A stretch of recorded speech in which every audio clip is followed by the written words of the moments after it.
नमस्कार दोस्तों।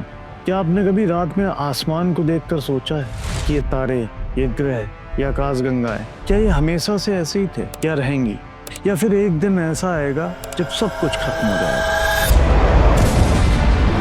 आज जब हम ब्लैक होल, डार्क मैटर, फैलते हुए ब्रह्मांड और अंतरिक्ष से आने वाले खतरों की बात करते हैं, तो सवाल सिर्फ विज्ञान का नहीं रहता, सवाल मानव सभ्यता के अस्तित्व का बन जाता है। क्या दोस्तों ये संकेत है कि मानव सभ्यता अपने अंत की ओर बढ़ रही है? The world's gonna end. It's all going to end.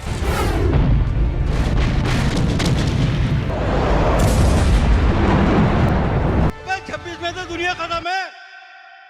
या फिर ये वही चुनौतियां हैं जिनसे लड़कर इंसान हर बार पहले से और अधिक मजबूत बनता आया है? और सबसे बड़ा सवाल, क्या हमारी टेक्नोलॉजी और साइंस हमें बचा पाएंगी?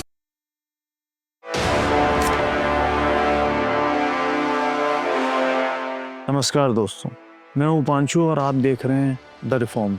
आज हम बात करेंगे ब्रह्मांड के बहुत से इंटरेस्टिंग और रहस्यमयी टॉपिक पर, जैसे डार्क मैटर क्या है और ये इतना समझना जरूरी क्यों है। जब दोस्तों हम ब्रह्मांड को देखते हैं तो हमें तारे दिखाई देते हैं, ग्रह दिखाई देते हैं, आकाशगंगाएं दिखाई देती हैं, लेकिन जब वैज्ञानिकों ने इन सब का गणित लगाया तो एक चौंकाने वाला सच सामने आया। जो कुछ भी हम देख पा रहे हैं वो पूरे ब्रह्मांड का मात्र 5% है, बाकी का 95% हिस्सा अदृश्य है। इस अदृश्य हिस्से में ही लगभग 27% डार्क मैटर है। डार्क मैटर को हम देख नहीं सकते, छू नहीं सकते।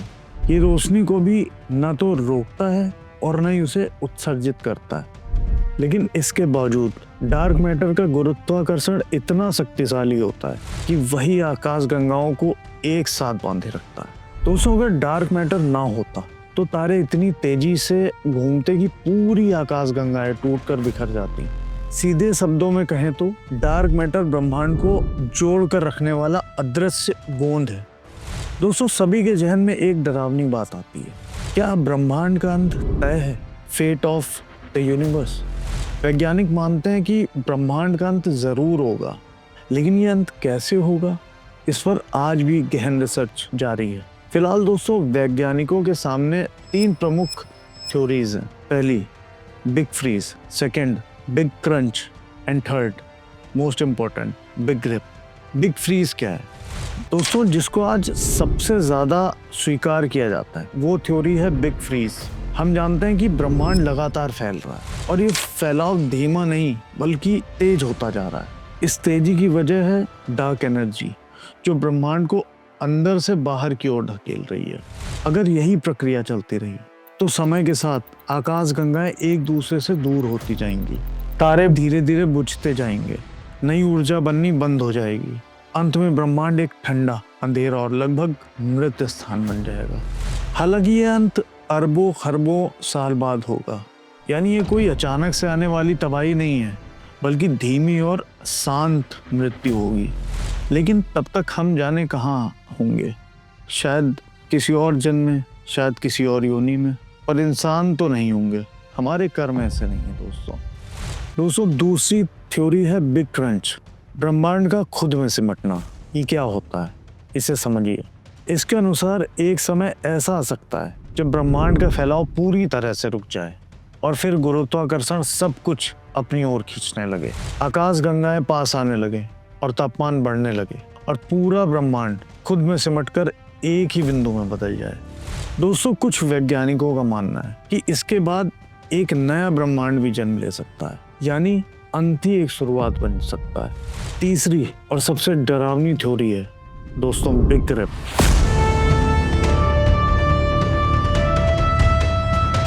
अगर डार्क एनर्जी जरूरत से ज्यादा शक्तिशाली हो गई तो पहले आकाशगंगाओं को तोड़ेगी, फिर तारों को, फिर ग्रहों को और अंत में परमाणुओं तक को अलग कर देगी।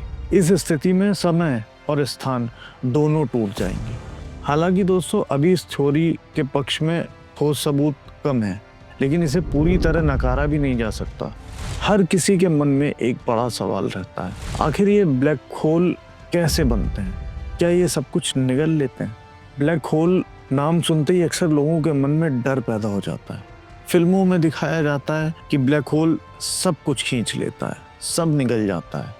लेकिन वास्तविकता इससे थोड़ी अलग है। दोस्तों, ब्लैक होल तब बनता है जब कोई बहुत बड़ा तारा जो हमारे सूर्य से भी कई गुना भारी होता है और कई गुना बड़ा होता है, और वो जब अपना सारा ईंधन पूरी तरह खत्म कर देता है तो तारा खुद को संभाल नहीं पाता और अपने ही वजन से अंदर की ओर ढहने लगता है।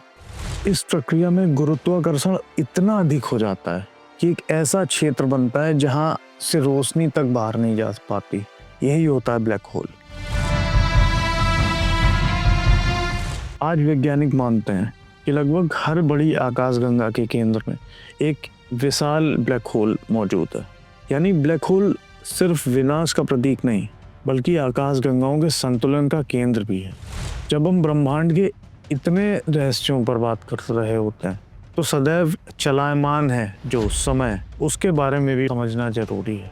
दोस्तों, क्या है समय? क्या समय हर जगह एक जैसा रहता है? हम रोज घड़ी देखते हैं और मान लेते हैं कि समय सबके लिए बराबर चलता है, लेकिन ब्रह्मांड में ऐसा बिल्कुल नहीं है।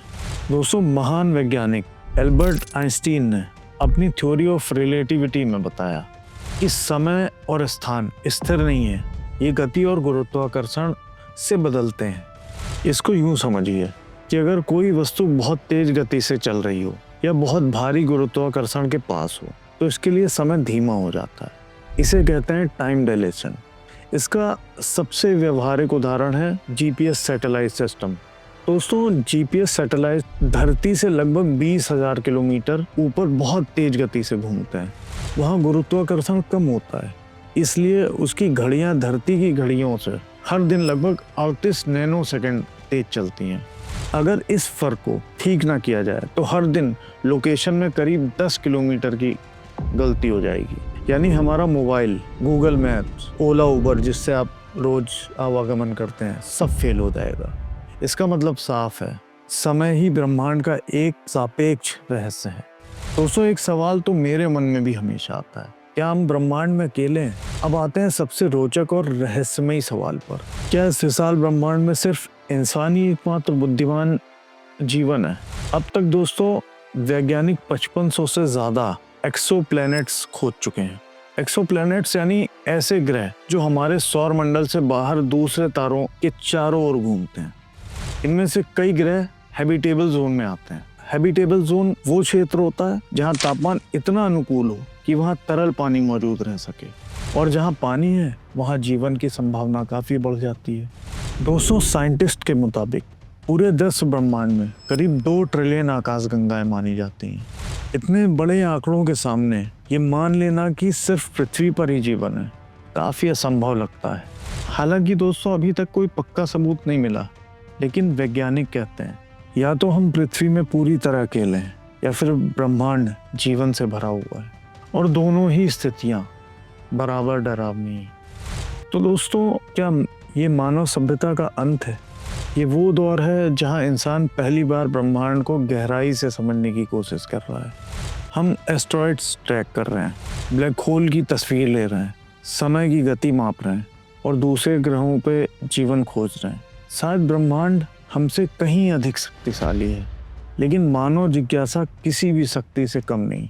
अंत कब होगा, कैसे होगा, ये तो नहीं पता, लेकिन एक सवाल और भी है जो सबसे महत्वपूर्ण है। इतने बड़े ब्रह्मांड में हम हैं क्या? एक धूल के कण जितना भी नहीं, लेकिन हमारी जिज्ञासाएं और भूख ब्रह्मांड से भी बड़ी है। हमारी लालच और ईर्ष्या अनंत है। ब्रह्मांड भले ही खत्म हो जाए, लेकिन शायद ये इंसानी फितरत कभी खत्म नहीं होगी। धन्यवाद दोस्तों, फिर मिलेंगे ऐसे ही किसी इंटरेस्टिंग टॉपिक के साथ। वीडियो पसंद आई हो तो कमेंट में अवश्य बताएं। चैनल को लाइक, सब्सक्राइब करना ना भूलें। धन्यवाद, नमस्कार।